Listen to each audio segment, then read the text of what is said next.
New step coaching में आपका स्वागत है। आइए शुरू करते हैं। हेलो फ्रेंड्स, मैं संदीप द्विवेदी आज आपके सामने लेकर आया हूँ क्लास 10th की बायोलॉजी का last chapter heredity and evolution, जिसमें से मैंने आपको बताया था मोनोहाइब्रिड क्रॉस और डायहाइब्रिड क्रॉस के बारे में।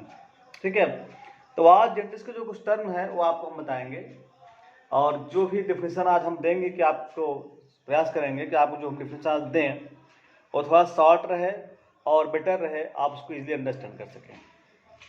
ठीक है, मोनोहाइब्रिड क्रॉस डायहाइब्रिड क्रॉस हमने पहले बता दिया है, आज थोड़ी चर्चा फिर करेंगे हम।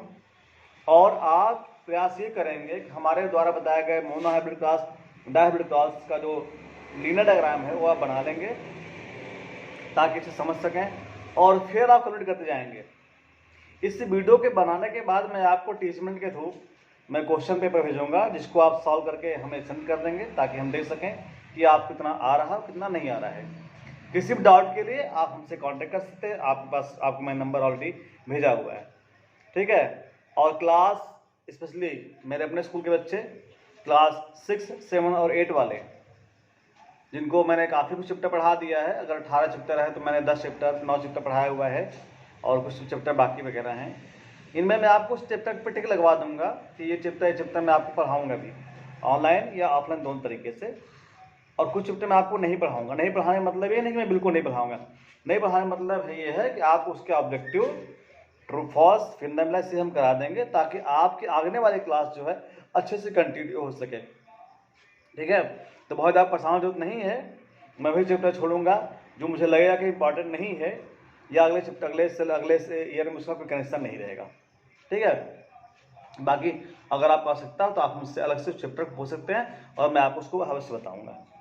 तो आइए आज शुरू करते हैं कि जेनेटिक्स क्या होता है, हेरिडिटी क्या होती है, जीनोटाइप क्या होता है, फिनोटाइप क्या होता है, इनहेरिटेड्स क्या होते हैं, एक्वायर्ड ट्रेट्स क्या होते हैं। इन सारे टर्म को आज हम एक्सप्लेन करेंगे और आप ध्यान देंगे एक एक पॉइंट पर, हमारे एक एक पॉइंट पर ध्यान दीजिएगा और हर एक पॉइंट ध्यान देने साथ साथ उसके आप लिखने का प्रयास करिएगा। क्लियर? तो सब पहले हम लिखते हैं जेनेटिक्स। क्या? Genetics, GENETICS, genetics. जेनेटिक्स को हम हिंदी में कहते हैं आनुवांशिकी। क्या कहते हैं?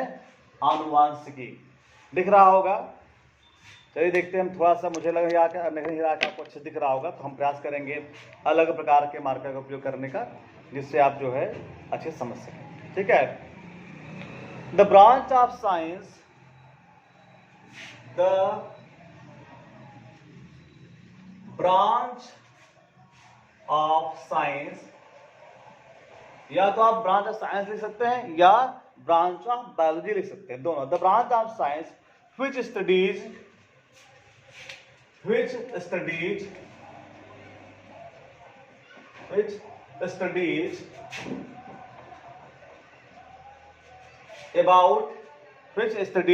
about या studies about heredity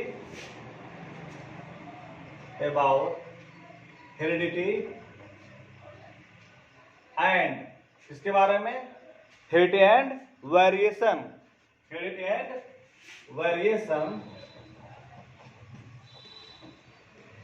is called क्या कॉल्ड? जेनेटिक्स।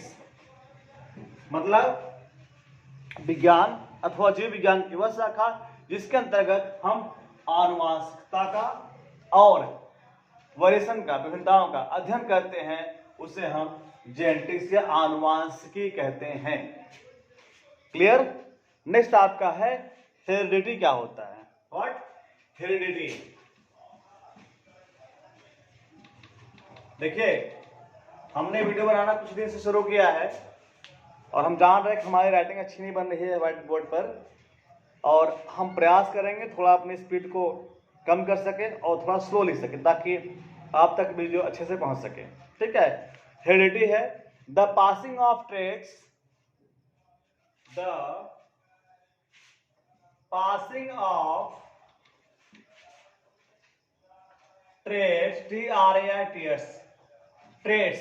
ट्रेट्स मतलब लक्षण, कहां किससे ट्रांसफर होंगे? फ्रॉम पेरेंट्स टू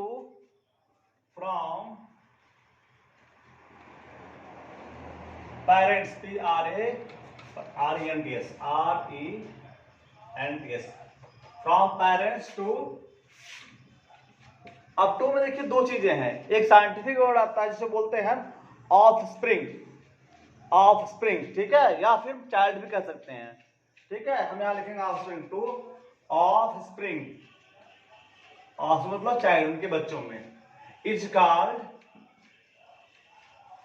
क्या कहेंगे, हेरिडिटी, इज कॉल्ड हेरिडिटी, ठीक है। मतलब वह लक्षण, वे लक्षण जो पेरेंट्स से यानी माता पिता से संतानों में जाते हैं, पास मतलब जाते हैं, उसे हम क्या कहते हैं, आनुवांशिक कहते हैं, आनुवांशिक लक्षण कहते हैं, ठीक है।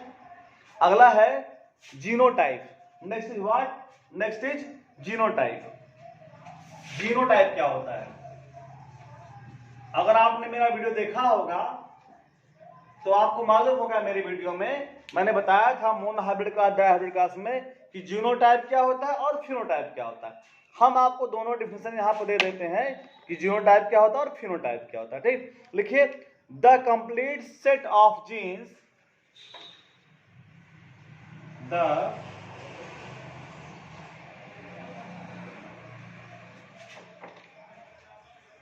complete set of genes, ठीक है, in an organism,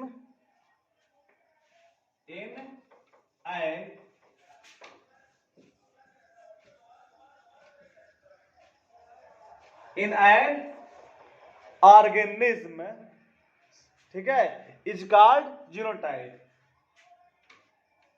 is called what, genotype, ठीक है। ये हुआ जीनोटाइप। जैसे आप जानते हैं कैपिटल टी दिखाते हैं तो जीनोटाइप है ये, ठीक है। और अगर कैपिटल टी स्मॉल दिखाते तो जीनोटाइप, क्योंकि हमने आपको जीन दिखाया है यहाँ पर। अगर स्मॉल टी दिखाए तो भी क्या है, जीनोटाइप है, क्योंकि हमने आपको जीन्स यहाँ दिखाए हैं। जैसे small T, this is the genotype. Clear हुआ।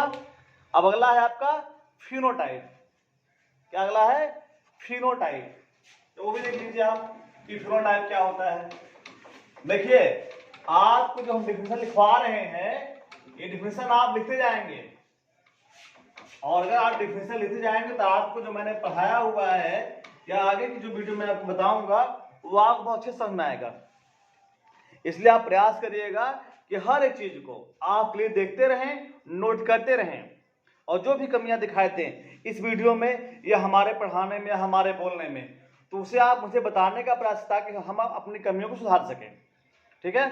अगला है फिनोटाइप। क्या, phenotype, PHENO, Fino, TYP type, phenotype. Phenotype वाले लक्षण होते हैं जो दिखाई देते हैं, फिनोटाइप वाले लक्षण होते हैं जो दिखाई देते हैं, ठीक है। या लिख सकते हैं जो हमें लक्षण दिखाई देते हैं, ठीक है। लिख सकते हैं क्या, phenotype are those characters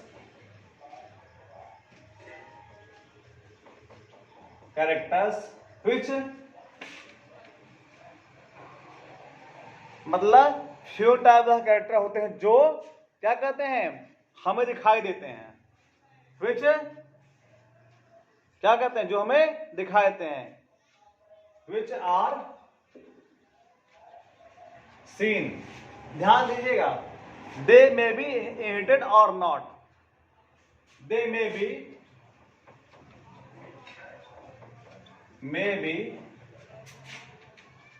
inherited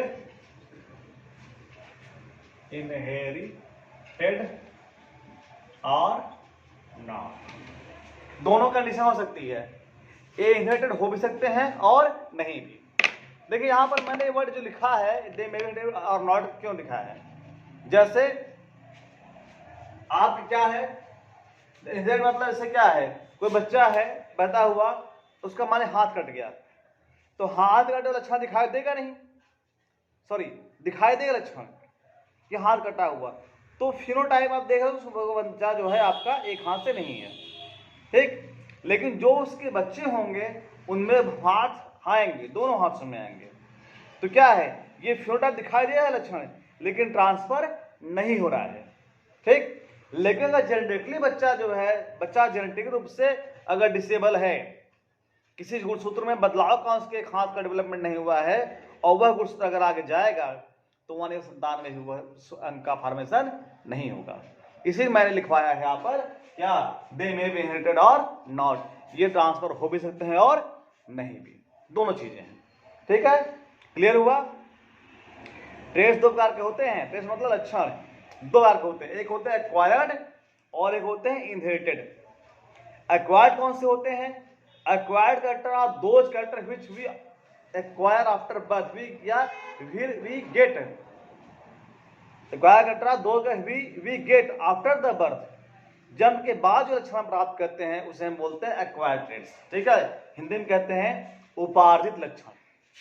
जैसे मैं टीचर हूं, तो मैं पैदा होने पर टीचर था नहीं, कि मैं पैदा हो तब भी टीचर नहीं हो गया, पैदा होते मैं टीचर हो गया। मैंने जन्म लिया, मैंने पढ़ाई करी, मैं यहाँ तक आया हूँ, आज मैं टीचर हूँ, आप सामने हूँ, आपको मैं पढ़ा रहा हूँ। ये मेरा उपार्जित लक्षण है। कोई बच्चा, जैसे मान लीजिए आप जानते ग्रेट खली को, बहुत लंबा चौड़ा है, रेसलिंग करता है, लड़ाई करता है, मार पिटाई करता है, तो क्या जो उसका बच्चा जो पैदा होगा वो WWE में जाएगा ही और खली ही बनेगा? नहीं, क्योंकि ये कैरेक्टर जो है एक्वायर्ड है, उपार्जित लक्षण है, मेहनत से प्राप्त किया गया है, मेहनत से प्राप्त किया गया है। डॉक्टर का बच्चा डॉक्टर भी बनता है तो अपनी पढ़ाई से, अपनी काबिलियत से, मेहनत से बनता है। ऐसा नहीं डॉक्टर के घर पैदा हो गए तो आप डॉक्टर हो गए, ऐसा नहीं होता है। तो ये एक्वायर्ड कैरेक्टर है। लेकिन जो बॉडी स्ट्रक्चर है, जो डिजाइन है, वे जो होती है इंटर कैरेक्टर होते हैं, वो ट्रांसफर होते हैं। जैसे आपने अगर आप ध्यान से देखिए, बहुत लोगों के ये जो है कान, इसे बोलते हैं ईयर लोब। क्या बोलते हैं? Ear lobe. बहुत लोग ऐसे फ्यूज रहता है, ऐसे चिपका रहेगा, और बहुत लोग फ्री रहता है। तो फ्री है या फ्यूज, ये क्या है? ये इनहेरिटेड कैरेक्टर है। ये क्या है? इनहेरिटेड कैरेक्टर, मतलब ट्रांसफर होता है कैरेक्टर। अपने आसपास अपने घरों में देखिए, बहुत लोग कान वाला ये जो है ईयर लोब ऐसे चिपका रहेगा, सटा रहेगा ऐसे, और बहुत लोग क्या ऐसे फ्री रहेगा। तो फ्री लोब और फ्यूज लोब ऐसे बोलते हैं। ये क्या है? ये इनहेरिटेड कैरेक्टर है, ठीक है। आई हो गया, हमारा आंख हो गया, कान हो गया, हेयर हो गया, बाल हो गया, सब ये सारे क्या, ये सब कैसे ट्रेट है? ये सारे जो है इनहेरिटेड ट्रेट्स है। क्यों? क्योंकि हमें अपने माता पिता के गुणसूत्र द्वारा प्राप्त होते हैं। आया समझ में? क्लियर हो गया। अब मैंने आपको मोनोहाइब्रिड का बताया था, डायहाइब्रिड का बताया था। मंडा का लाभ मैंने डोमिनेंट बताया था। क्या बताया डोमिनेंट में? मैंने लाभ डोमिनेंट बताया था कि वे लक्षण जो प्रथम पीढ़ी में दिखाई देते हैं उन्हें हम प्रभावित लक्षण बोलते हैं, और इसे मंडल ने कहा था ये लॉ ऑफ डोमिनेंट है। क्या है? Law of dominance. मैंने बताया था, फिर बता दे रहा हूं, थोड़ा सही बताना है मुझे। हमने मंडल ने वाले में बताया था, अगर कैपिटल टी का स्मॉल टी से क्रॉस करा दिया जाए, कैपिटल टी टाल पौधा, टाल मतलब लंबा मटर पौधा, और स्मॉल टी शॉर्ट मटर का पौधा, शॉर्ट मटर पौधा यानी डॉट, क्रॉस कराएंगे तो पहले पीढ़ी में टी टी मिलेगा ये। और यहाँ पे कैपिटल टी क्या है? डोमिनेंट है। कैपिटल टी क्या है? डोमिनेंट है, और डोमिनेंट होने का प्रथम पीढ़ी पौधा दिखाई देगा। कैसा दिखाई देगा? लंबा दिखाई देगा। ये शॉर्ट वाला नहीं आएगा, ये शॉर्ट वाला नहीं आएगा। कौन सा लक्षण आएगा? लंबा वाला लक्षण आएगा, ठीक है, प्रथम पीढ़ी में। ठीक, यही मंडल ने कहा। मंडल का ही नियम है, क्या इसे बोलते हैं? मंडल का लॉ ऑफ डोमिनेंस, यानी प्रभाविकता का नियम। क्लियर है? दूसरा मंडल ने कहा था लॉ ऑफ इंडिपेंडेंट शॉर्टमेंट, यानी स्वतंत्र अपव्यूहन का नियम। स्वतंत्र अपव्यूहन का नियम मतलब ये कहते हैं कि कोई भी गुणसूत्र बाउंड नहीं है इसके साथ जाने के लिए। डायहाइब्रिड क्रॉस जो है उसमें क्लियर हो जाता है, यानी गुणसूत्र बाउंड नहीं जाने के लिए। जहां पर बहुत सारे गुणसूत्र होते हैं, ये गुणसूत्र स्वतंत्र होते हैं किसी के साथ कहीं पर भी जाने के लिए। ऐसा नहीं है कि जो बाउंड है कि भैया हमको इसी साथ जाना है, नहीं, वो फ्री है, स्वतंत्र है। वो क्या है? वह स्वतंत्र है, किसी साथ कहीं भी जा सकता है, किसी भी गैमीट में। क्लियर? इसे बोलते हैं लॉ ऑफ इंडिपेंडेंट शॉर्टमेंट। क्लियर हो गया? और तीसरा है लॉ ऑफ सेग्रीगेशन। क्या है? Law of segregation. और लास्ट सेक्शन ये कहता है कि एलियंस जो एलियंस होते हैं मियोसिस डिवीजन के साथ कहीं भी चले जाते हैं और अंत में जाकर के एक जगह पर वो दिखाई दे जाते हैं। मतलब 2, 4, 5 पीढ़ी बाद अगर अप्रभावी वाला भी है तो भी कहीं न कहीं जाकर क्या कर अपने लक्षण को अपीयर करता है, दिखाता है।